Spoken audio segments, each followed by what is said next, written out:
You simply cannot have a YouTube channel discussing electric cars without discussing this iconic car. For many, it's the car which started it all. My name is Luke, this is The Future is Electric, and today we're discussing the tech in the Nissan Leaf.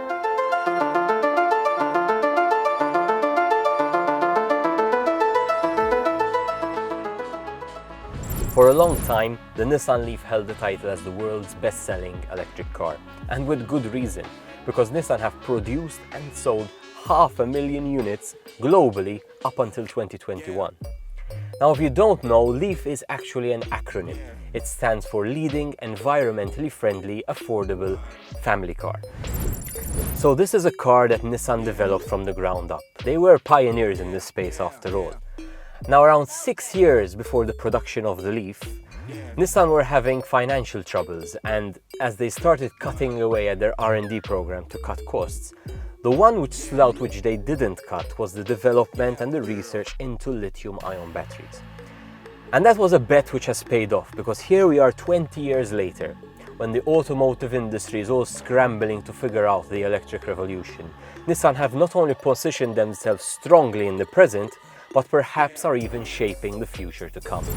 So the version of the Nissan Leaf we are in today is the 40 kilowatt-hour version, of which 36 kilowatts are usable.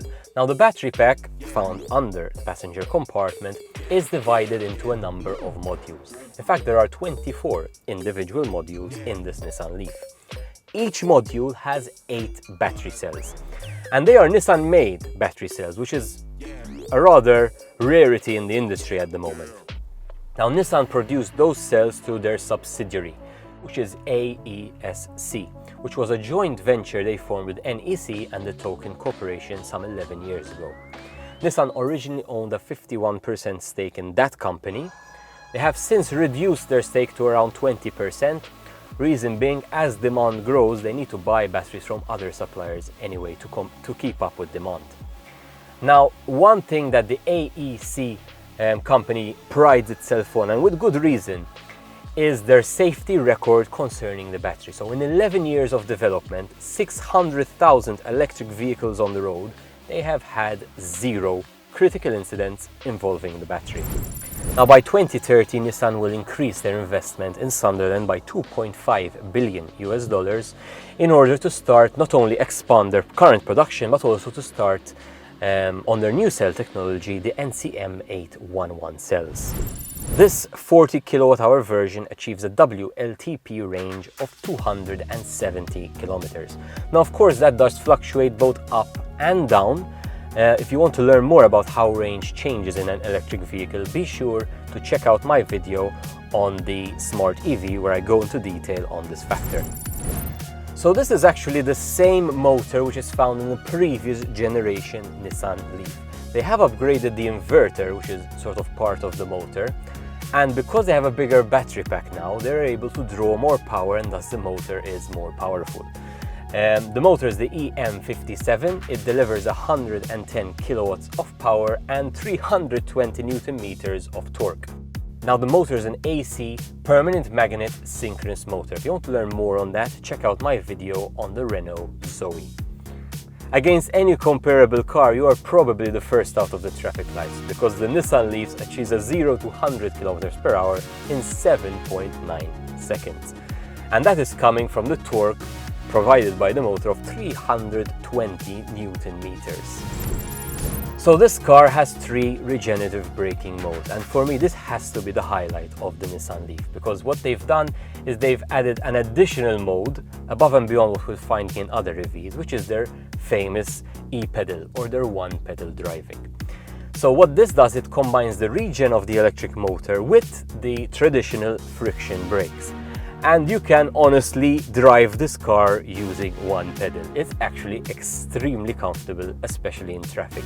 So as you press the accelerator and start to lift off, first the regen kicks in, and as soon as you let go completely, then the physical brakes also kick in. It's a very new experience, and one which might take some getting used to, but I can assure you, once you figure it out, you're probably going to be using that all the time. So the Leaf has 2 charging options. It comes with an AC 3.6 kilowatt hour AC charger, or an optional 6.6 kilowatt-hour AC charger. Note, in Malta the 6.6 is being offered in their standard base models. Now the 6.6 kilowatt charger will charge this Nissan Leaf in around 7 hours. However, they also have their DC rapid charging option through a separate port, the CHAdeMO port.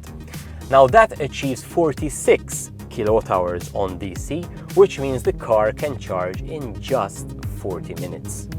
Now, as of January 2022, the CHAdeMO connection remains the only standardized protocol, both with mass-produced cars and that has the chargers already in place, so that you can enable vehicle-to-X or vehicle-to-grid technologies.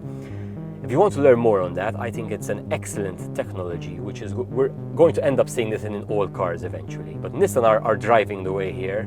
They have been and still are. If you want to learn more on that, I go into detail on it in my video about the Mitsubishi Eclipse plug-in hybrid. Now, the starting price on an electric vehicle can be a bit steep. However, it is the grant which actually brings the price down. In Malta in 2022, we have a €12,000 cashback grant. So you'd go to the showroom, you'd buy the car for its full price, and then you'd get a check. Now, what Nissan are doing here, and I think it's an excellent initiative, is they are forking out the money for the grant. So you can go to the showroom and get the Nissan Leaf priced with the grant already factored in, and they take care of the grant for you at 0% interest. Great initiative, I think, to get a lot more people into the electric vehicle revolution. Thanks for watching. I do appreciate a like on the video, comment if you have any questions, and definitely please subscribe to the channel. I'd like to thank Peter for helping out with all the technical, as well as Nissan Malta for letting us take out this brand new Nissan Leaf. And if you weren't convinced yet, I hope you now agree that the future is electric.